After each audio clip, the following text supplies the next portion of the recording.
मुक़द्दस पौलुस रसूल का ख़त रोमियो के नाम, उसका 5 बाब, उसकी 5 आयत से 16 आयत तक। और उम्मीद शर्मिंदा नहीं करती, क्योंकि जो रूह कुदस हमें बख्शा गया है उसी के वसीले से खुदा की नेमत हमारे दिलों में न ढाली गई है। क्योंकि जब हम हनूस कमज़ोर थे तो मसीह आइन वक्त पर बेदीनियों की खातर हुआ। बस किसी सादक की खातर भी मुश्किल से कोई अपनी जान देगा, मगर शायद किसी में ये जुर्रत हो कि किसी नेकोकार की खातर अपनी जान दे। लेकिन खुदा ने अपनी मोहब्बत हम पर यूँ ज़ाहिर की है कि जब हम हनूस गुनाहगार ही थे तो मसीह हमारी खातर हुआ।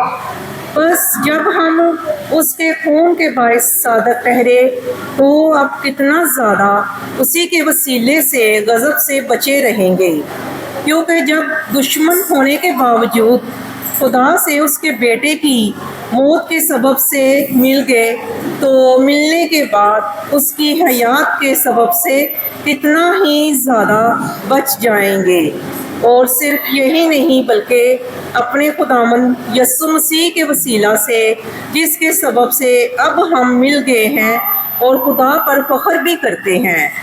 बस जिस तरह एक आदमी के वसीला से गुनाह ने इस दुनिया में दाखिला पाया और गुनाह के सबब से मौत ने, और इसी तरह मौत सब आदमियों में फैल गई, इसलिए कि सब ने गुनाह किया।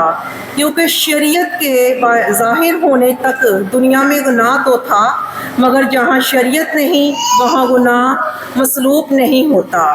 ताहम मौत ने आदम से लेकर मूसा तक उन पर भी सल्तनत की जिन्होंने उस आदम की नाफरमानी की मानद गुनाह ना किया जो आने वाले की मिसाल था। मगर ये नहीं कि जिस कदर खता है उसी कदर नेमत है।